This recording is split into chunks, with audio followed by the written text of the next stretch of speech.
Everyone likes Michael J. Fox. He's here on ABC in a new comedy. He's the mayor's deputy in this show, Spin City. Makes the mayor look good in the face of great adversity. Mr. Mayor, would you consider marching in the Gay Pride Parade this week? What are you, drunk? Politics make strange bedfellows. Isn't it great? So bearing that in mind, let's now meet Ashley. She's a journalist. It's a conflict of interest. Mike finds out she's moved in and gets his panties in a twist. I've been sleeping here every night for a year and a half. Mike, we're each other's in case of emergency. Please notify person. I can't breathe. The reason for this ditty is Michael's in Spin City. ABC Tuesday. You might want to notify yourself.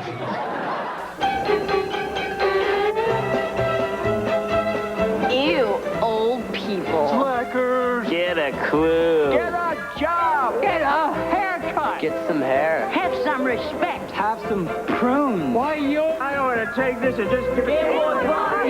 With new games like Ken Griffey Jr.'s Major League Baseball, Tetris Plus, and Donkey Kong Land 3, the world is a better place. Nice earrings. Nice hearing aid. What? The Santa's on strike? Ho, ho, ho. Only a miracle can save this Spin City Christmas. Look, it's pretty obvious. You guys got us by the jingle bells. And Dharma's Christmas? Spending it with Greg's family. Hi, I'm Dharma. So did you marry Greg for his money? Oh, well, open hostility. It's all ABC Wednesday.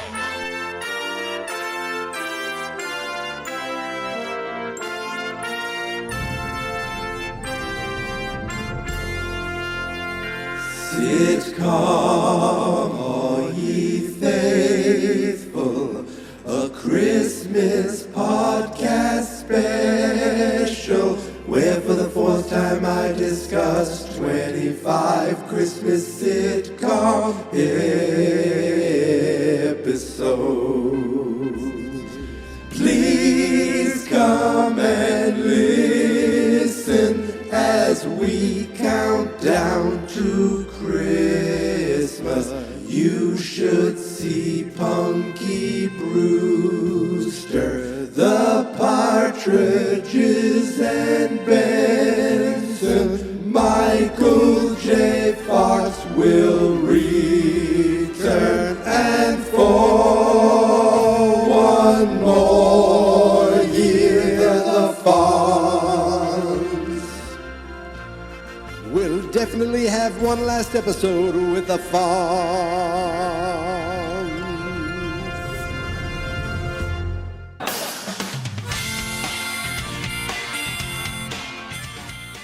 It's Sunday Fun Day, sitcom fans. Welcome back to day 8 of Sitcom, all ye faithful, where today I am doing a television show that is near and dear to my heart, I guess you could say, from 1997, December 17th, 1997 to be exact. I'm doing the Season 2, Episode 12 episode of Spin City, Miracle Near 34th Street. Miracle Near 34th Street. I think that's how it should be pronounced. Play on, of course, the classic film of Miracle on 34th Street, like I needed to explain that to you. And you're going to say, wait, Spin City was near and dear to your heart?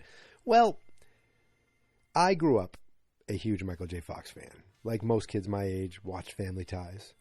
Like most kids my age, watched Back to the Future. But then I watched Back to the Future over and over and over and over and over again. And if you are subscribers to this podcast, you know damn well how much Back to the Future I've watched. I used to fall asleep at the VHS almost every night in high school. I even did that in college. And then, of course, I have Marty McFly on this YouTube channel and on this podcast. Marty McFly, I've been doing that for 4 years, and it's not over yet. Every March, 31 days of Back to the Future. And it's coming back in March. It is coming back, so stay tuned. Don't leave this podcast. So when I saw that Michael J. Fox was returning to network television, I said, oh, baby, sign me up. And I watched it.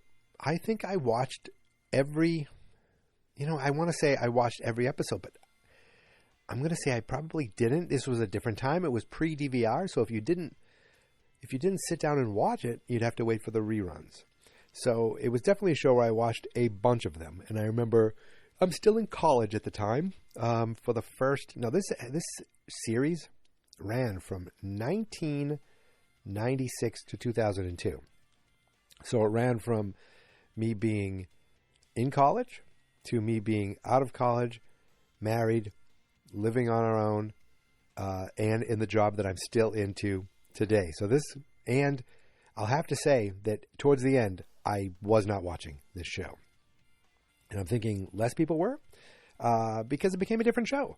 So for those of you who don't know, this is a show about the New York City mayor, and Michael J. Fox is the deputy mayor. He kind of runs the team that works for the mayor. So he's like the second in command for the mayor. And he was on this series for 4 years. Then he decided to leave because of his Parkinson's disease and just dealing with that. He didn't think he could do this full time. And that's when, of course, they brought in Charlie Sheen. Who else would you bring in? They didn't bring in Jason Bateman like they did in Teen Wolf TOO2. They brought in Charles Sheen. Or is it Carlos Estevez? Is that his actual name? For some reason, I think that it is. So, and this was still at a time where I said this was still at a time. Look, Charlie Sheen was a good actor and was a funny comedic actor. I enjoyed him in many things. And they brought him in, and they brought in, it felt like TV doctors. Speaking of, like, I was going to say Spin Doctors, Spin City. Spin Doctors actually did the theme for the show for seasons 2 and 3, if I read the Wikipedia correctly. Think of TV show doctors. Who do you bring in? You bring in Heather Locklear. Heather Locklear, I feel like, was brought into so many shows around that time. It's like, oh, the show's, it needs a little boost. Bring in Heather Locklear. Like, beep, beep, beep. We're bringing in the Locklear. She came onto the series, but she actually came onto the series while Michael J. Fox was still there. So maybe it was starting to transition, because some people left the show, if I read it correctly. Like, it was an ensemble cast, but not everyone stuck with the show from the beginning to the end. So Michael J. Fox was there for the first 4 seasons. He came back as a guest on the final season. I'm looking at the cast real quick here. Carla Gugino, I did not know that she was on this at all. She was on season 1, so she's not in this episode. This episode's from season 2. I think she was his almost girlfriend. I'm kind of remembering that. She came in as a guest later on. Richard Kind, the great Richard Kind, he was there for all episodes from season 1 all the way through season 6. Alan Ruck, the great Alan Ruck. You know, at this time, I was like, oh, wow, Cameron from Ferris Bueller. And now you're like, oh, God, it's the third son from Succession. I know he's not the third son. He's technically the first son, but he's always thought of as the third son to me on Succession, who I can't even think of his stinking name right now. And then we had Michael Boatman. He was there. So Richard Kind, Alan Ruck, Michael Boatman. They stayed for every episode. Barry Botswick, the mayor from... he was best known at that time, I think, from oh my God, the friggin' Rocky Horror Picture Show. There, I was in my head. He was there for every episode. Then you had Alexander Chaplin, who was gone after season 4. He in this episode he plays it. He's like the country bumpkin who's in the big city. He was. I mean, I know it's not exactly the same, but he's kind of like the Rosen Island for Spin City. The innocent guy who's there. He's the speechwriter. He's like, I want to go home. Even in this episode, he's like, I'm trying to get a ticket home to see my family, and they sent me jerky, and they sent me a chocolate nativity scene. So he's only there for 4 seasons. Connie Britton, she's the one. I mentioned her in a previous episode. I think it was yesterday. Tammy Taylor from Friday Night Lights, the great Coach Taylor's wife. Connie Britton, this is the TV show where I first fell in love with her. But she was only there for 4 seasons, so she left. James left.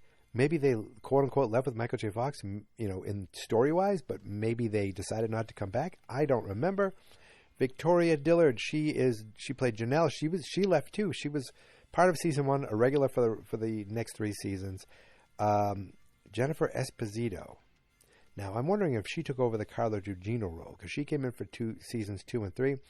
Then she left, and I think I remember, like, oh, there's this new girl on Spin City, and now she's leaving. Where's she going?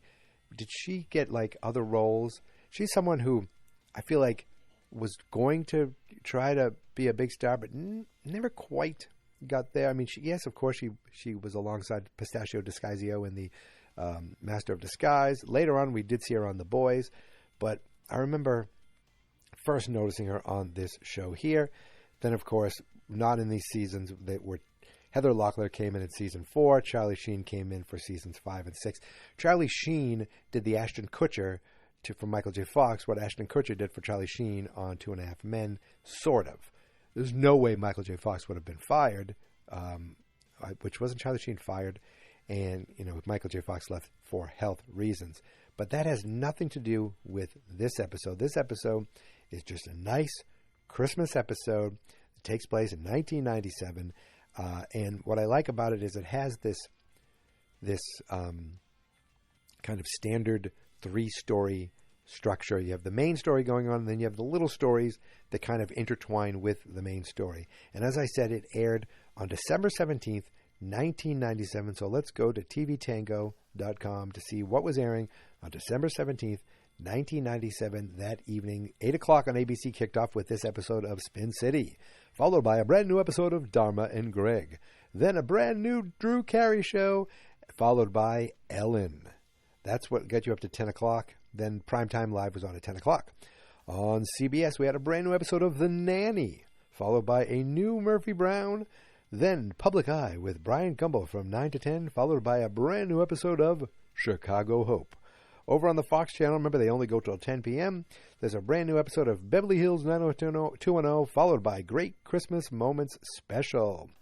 On UPN, we have a new episode of Star Trek Voyager. Now we have new channels. This is the 90s. This is the heyday of network television, where there are technically 6 quote-unquote networks going on. We got UPN, we got WB, we got Fox, and then we got the big ones, ABC, CBS, NBC. So yes, UPN had a brand new episode of Star Trek Voyager. Now, UPN had Voyager. That was its thing. For a channel that, UPN almost becomes like a punchline. That was a big show for them, followed by The Sentinel. I have no idea what that was. And on the WB, it was all repeats. Repeats of Sister Sister, Smart Guy, The Wayans Brothers, and The Steve Harvey Show. But we're not worried about any of that. We're focusing on the 8 p.m. slot of ABC's Spin City, Miracle near 34th Street. It is a big day in the office. The boy who won did he win the national spelling bee or the statewide spelling bee, is being honored at the mayor's office. And it's kind of funny. Mike brings the kid in. He goes, Mr. Mayor, this is the kid who won the spelling bee. And the mayor's like, oh, Mike, kids make me Nervous. And Michael J. Fox just looks at him and goes, Mr. Mayor, this is the kid who won the national spelling bee. He's like, oh, yes, yes, yes.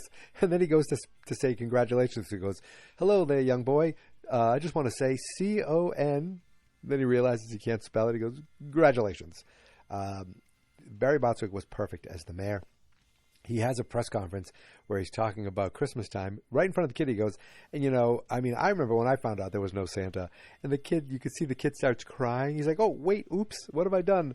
So the whole episode is about trying to make sure this kid finds the spirit of Christmas again, trying to make sure that this kid believes in Santa again.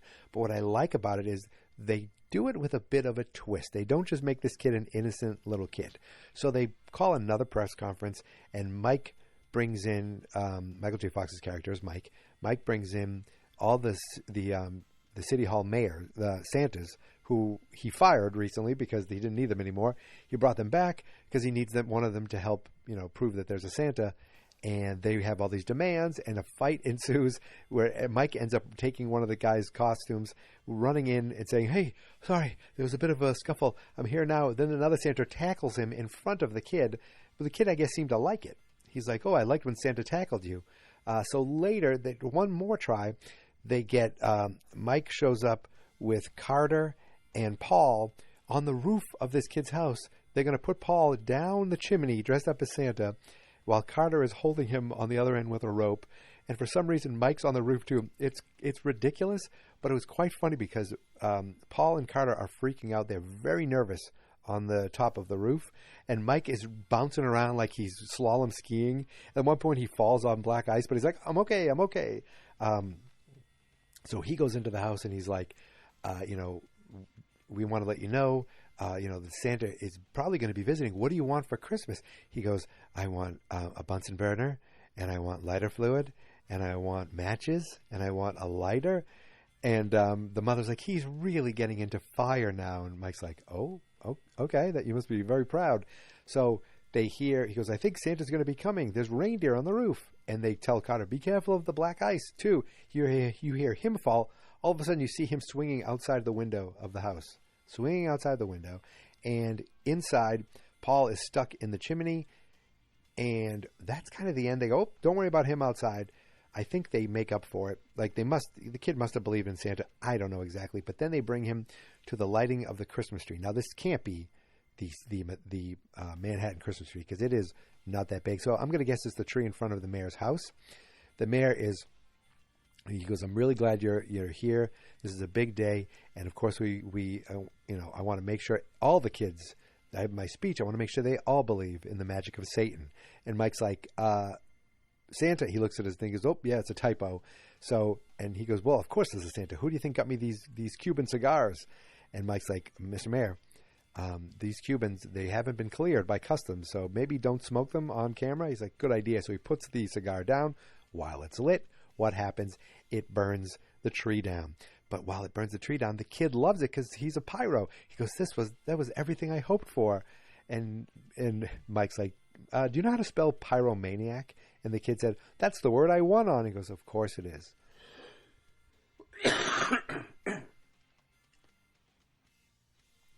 So the kid seems to be really happy. Meanwhile, let's talk about the B stories and the C stories. So the B story is James. He's the speechwriter. He can't afford a ticket home and can't afford a hotel home because the parents, like, you need a hotel room? He goes, yeah, my parents turned my bedroom into a meat smoking room. So they sent him a care package. In it, they sent a ugly sweater that smelled like venison, and they sent a chocolate nativity scene. Now, the whole story here is that Alan Ruck's character, Stuart, he's kind of the wise ass of the office. He is obsessed with this chocolate nativity scene, and he keeps sneaking chocolates. So it's funny because James holds up the little Jesus, and he holds it up and he says, chocolate Jesus. And Carter walks by and goes, James, please, it worked. Just call me Carter. I thought that was a funny line. He had another line later. He's like, oh yeah. They go, why can't Carter, go down the chimney? He's like, oh yeah. An unknown black man dressed in disguise showing up at the house. What could possibly go wrong? I thought that was funny too. So that's basically the story going on there. That Stuart keeps pushing for them to, keeps telling the rest of them, just eat some of the chocolate. He's eating a little bits here and there. He's like, the shepherd tastes so good. Ooh, this, that. He finally gets Nikki, Janelle, and Stacy all to steal some chocolate as well. Then at the very end, there's one little bit left. James like, I'm not giving away Jesus. And when at one point they go, we all pitched in, we got you a ticket home. He's like, great, thank you. While he's happy, Stuart sneaks in, grabs the Jesus, and eats it. He goes, I was really nervous, so I ended up swapping out Jesus for a ceramic one. And all of a sudden you see Carter choking, and someone needs to give him the Heimlich. Carter gives them the Heimlich. He's like, you can let go now. And I think that's a 90s gay joke. It's still kind of like the man's holding the other man. Don't do that. So that felt a little bit aged, but again, it also didn't because that's exactly how Stuart would react. So that actually ties into the other part of the story where Stacy, Jennifer Esposito's character, she's like, he's going to be the one that dies. And she's worried. She does not want to throw a Christmas party because she's never thrown a Christmas party where someone hasn't died before. And she does not want to throw the Christmas party for the office. But reluctantly, she ends up doing it. And they're like, see, nobody died. Now, while all this was going on, remember the Santas were upset with Mike. One of the Santas comes and he goes, I'm from the union, and I want to sit down and have a conversation with Mike. They're like, well, you're going to have to sit here and wait, sir. So the whole party goes on, and They're like, nobody's dying at this Christmas party. Right, Santa? Now, meanwhile, while else is happening, the Santa's sitting there. He slaps Santa on the back, like gives him a pat on the back, and you see Santa's eyes never move, and he just slumps over and falls on the ground. He's dead. So after all that, a person did die. It was the Santa at the office. Then that ties in after after the kid is all excited about the pyromaniac, the tree burning down. He's like, well, see, you can believe in Santa. And I'm never going to change that. He opens the door, and there's Santa with a sheet being put over him, being wheeled away. The dead guy dressed up as Santa. He quickly pulls the hat down over the kid's head who doesn't see it. And that is the end of the episode. So 3 stories, all kind of intertwined in a way that worked. And this was just a very good, very well done sitcom where there is a laugh track, but it's not the core. It didn't have these. I guess nowadays laugh tracks seem so old-fashioned, where in the 90s they still fit, and it worked, and it was funny, and it was enjoyable, and this was a good episode of television. One thing I didn't realize when I watched the show is that it was created by Gary David Goldberg, who actually created Family Ties as well, but it was also one of the creators is Bill Lawrence. Bill Lawrence goes on to create Scrubs, which I talked about earlier this week, earlier this month, at the beginning of the month. He went on to create Scrubs, Cougar Town. He's worked on Ted Lasso. He's Shrinking, and I just read that they greenlit a reboot of Scrubs. I've joked about bring back Scrubs so we can get rid of these T-Mobile episodes, so we might be seeing that. So maybe it's a sitcom, All You Faithful Miracle. I don't know if it'll be good. I don't know if it'll happen, but I will definitely check it out. But that is the end of today's episode. Imagine if I just ended there. I told you Michael J. Fox would return. So if you've listened to the theme song of the beginning of every episode, I said, certain names, and you've heard Benson, and you've heard Michael J. Fox. They've been back, so it's all coming true. Sitcom, All Ye Faithful Miracles do come true if you believe in the magic of sitcoms. Now, I'm done for today. It's Sunday. It's snowy. It's the perfect December day to work on Christmas cards and watch football. And go get groceries, which I got to go do now. Yeah. So, until tomorrow, my friends, you can find me on Blue Sky, Instagram, Threads, Twitter, Mastodon.social, at Geek Mentality. On TikTok, it's Geek Mentality Mike. On Facebook, it's Fans Not Experts. On YouTube, it's Fans Not Experts. And the website is fansnotexperts.com. That's it. I'm done. Thank you for listening. Thank you for subscribing. And I might not have mentioned this earlier, but Spin City is not streaming anywhere officially, but thankfully somebody uploaded all these episodes onto Dailymotion, so there will be a link to the full episode on Dailymotion on Fans Not Experts and in the show notes if you want to watch this episode. I forget if I mentioned that earlier, but I just wanted to throw it in there. All right, now I'm done. I will see you tomorrow, but until then, sit, Ubu, sit, and here is my theme song. This is my podcast, I made it. Geek Mentality's what I named it. And I think you should listen and subscribe, 'cause I'm kinda funny and awesome. I think that I'm worth your time, and I'm kinda handsome. My mom says, please listen and please subscribe. At least listen to this episode. Fans Not Experts. Sit, Ubu, sit. Good dog.